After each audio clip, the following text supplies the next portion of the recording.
ጣና ሐይቅና አካባቢው ካለው ስነ ምህዳራዊ ጠቀሜታ ባለፈ በግብርናው ዘርፍና ለቱሪስት መዳረሻ ከፍተኛ ፋይዳ ያለው በመሆኑ ልንጠብቀው ይገባል ሲሉ የአማራ ክልል ምክትል ርዕሰ መስተዳድር ዶክተር ጌታቸው ጀንበር ተናግረዋል። ጣና ሐይቅና አካባቢውን ለመጠበቅና ለማልማት በሐይቁ ላይ የተጋረጡ ችግሮችን በዘላቂነት መፍታት እንደሚገባም ነው ምክትል ርዕሰ መስተዳድሩ ያሳሰቡት።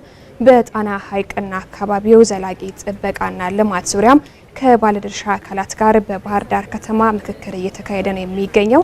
በዚህ ጉዳይ ላይ ተጨማሪ መረጃ ልታደርሰን ደግሞ ባልደረባይ ማማነሽ ገኔ በቀጥታ መስመራችን ላይ ትገኛለች። ማማነሽ እንደምን ውለሻል? በምክክር መድረኩ ላይ የተነሱ ዋና ዋና ሀሳቦችን ለተመልካቾች አድርሽልን። አመሰግናለሁ ሀና። እንደምን ዋላችሁ ተመልካቾቻችን። እንግዲህ ጣናና አካባቢውን በዘላቂነት እንዴት እንጠብቅና እንዴት እናልማ በሚል የጣና ሐይቅና ሌሎች የውሃ አካላት ጥበቃና ልማት ኤጀንሲ ከናቡ ኢትዮጵያ ፕሮጀክት ጋር በጋራ በመሆን የምክክር መድረክ በባህር ዳር ከተማ እያካሄዱ ነው የሚገኙት። እንግዲህ በምክክር መድረኩ የተለያዩ አካላት ባለድርሻ አካላት ማለት ነው እየተሳተፉ ይገኛሉ። የአማራ ክልል ምክትል ርዕሰ መስተዳድር ዶክተር ጌታቸው ጀንበርን ጨምሮ ሌሎች የዞን መምሪያ ኃላፊዎች፣ የዩኒቨርሲቲ ፕሬዝዳንቶች፣ የዞን አስተዳዳሪዎች እንዲሁም የዞን ግብርና መምሪያ ኃላፊዎች፣ የዞን ካቢኔዎች፣ ታዋቂ ሰዎች እንዲሁም የጣና ተፋሰስ የሚያዋስኗቸው የወረዳ አስተዳዳሪዎች ጭምር በምክክር መድረኩ እየተሳተፉ ነው የሚገኙት። በተለይም በመድረኩ የመክፈቻ ንግግር ያደረጉት ምክትል ርዕሰ መስተዳድር ዶክተር ጌታቸው ጀንበር የጣና ሐይቅና አካባቢው ካለው ስነ ምህዳራዊ ጠቀሜታ ባለፈ ለቱሪስት መዳረሻነት፣ ለግብርናው ዘርፍ እንዲሁም በባህልና ቅርስ ጥበቃ ላይ ከፍተኛ ፋይዳ እንዳለው ነው የገለጹት። በመሆኑም ታዲያ ይህን ያህል ፋይዳ ያለው የጣና ሐይቅና አካባቢው የእምቦጭ አረም በየጊዜው መስፋፋትና ሙሉ በሙሉ አለመወገድ እንዲሁም የተለያዩ ኬሚካሎች ወደ ሐይቁ መግባት እንግዲህ በጣና ሐይቅ ላይ ከፍተኛ የህልውና ስጋት እየፈጠረ ስለመሆኑ ምክትል ርዕሰ መስተዳድሩ አንስተዋል። በመሆኑ ባለድርሻ አካላት በቅንጅት በሚሰሩት ስራ ተግባራዊ ለውጥ እንዲመጣ ምርታ የሆነ ለውጥም እንዲመጣ በቅንጅት በጋራ መስራት ይጠበቃል የሚል ማሳሰቢያ ሰጥቷል ማለት ነው ምክትል ርዕሰ መስተዳድሩ። ከዛ ባለፈ የጣናና ሌሎች የውሃ አካላት ጥበቃና ልማት ኤጀንሲ ዋና ዳይሬክተር ዶክተር አያሌው ወንዴም እንዲሁ እስካሁን በህብረተሰቡ በዳያስፖራው እንዲሁም በባለ ሀብቱ እንዲሁም በሌሎች በሚመለከታቸው አካላት የተሰሩ ስራዎች በተለይ እምቦጭን በመቆጣጠር በኩል የተሰሩ ስራዎች የተወሰነ ለውጥ ቢያመጡም ያን ያህል ሙሉ በሙሉ ለውጥ ባለመምጣቱ በጣና ላይ እንግዲህ ከፍተኛ ስጋት እየተጋረጠ ነው የሚገኘው። በተለይም በእምቦጭ አረም ምክንያት ማለት ነው።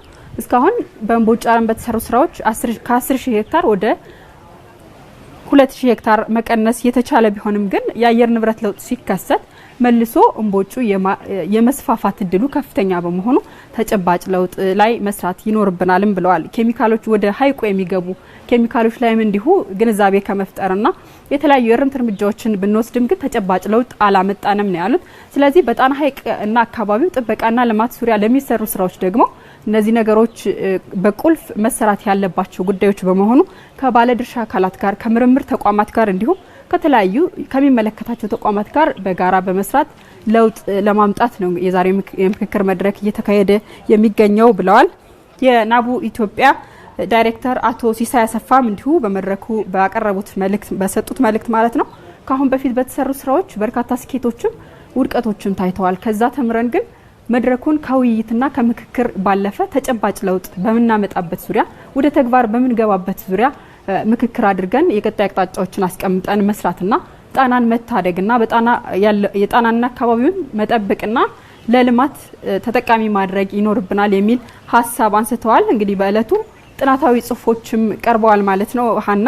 በባህር ዳር ዩኒቨርሲቲ የተፈጥሮ ሀብት ትምህርት ክፍል መምህር የሆኑት ፕሮፌሰር እንየው አድጎ እንግዲህ ጥናታዊ ጽሁፍ ካቀረቡት መካከል ናቸው።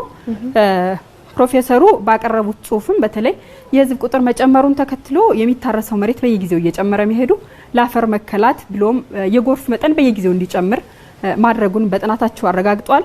በዚህም በተለይ በከፍተኛ ቦታዎች ላይ በአንድ ሄክታር መሬት በአመት እስከ 400 ቶን አፈር ይከላል የሚልም እንግዲህ የጥናታቸው ያረጋግጡት ነው። በሌላ በኩል ወደ ጣና ደግሞ 30 ሚሊዮን ቶን አፈር ደለል አፈር ማለት ነው ወደ ጣና ሐይቅ ይገባል።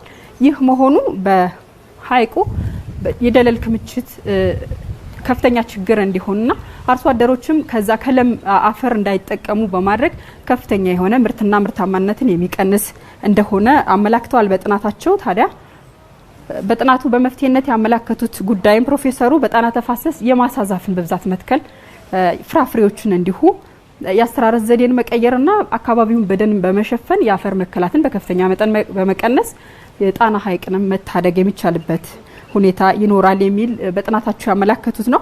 የመድረኩ ተሳታፊዎችም በጥናታዊ ጽሁፉ ዙሪያና በሌሎች ሀሳቦች የተለያዩ ሀሳቦችን አንስተዋል። ችግሩ አሳሳቢ እንደሆነና በቅንጅት በሚሰሩ ስራዎች ግን ማን ምን ይሰራል፣ የትኛው ተቋም ምን ያደርጋል የሚለውን ተከፋፍሎ አቅጣጫ በማስቀመጥ ግን ተጨባጭ ለውጥ ይመጣል የሚል ነው እንግዲህ የውይይቱ የመድረኩ ተሳታፊዎችም የሰጡት አስተያየት ማለት ነው። እንግዲህ በአጠቃላይ ሀና የዛሬው የተካሄደው መድረክ የእምቦጭ አረም መስፋፋት በመቆጣጠር በኩል ወደ ሐይቁ የሚገቡ ኬሚካሎችን በመቀነስ በኩል እንዲሁም ደግሞ ውሃ አዘል መልክዓ ምድሮችን በመንከባከብ በኩል ምን መደረግ አለበት፣ ከማን ምን ይጠበቃል በሚለው ዙሪያ ነው በአጠቃላይ የሚካሄደው ውይይት ማለት ነው። በዚህ ጉዳይ ላይ የቀጣይ አቅጣጫ ይቀመጣል ተብሎ ነው የሚጠበቀው።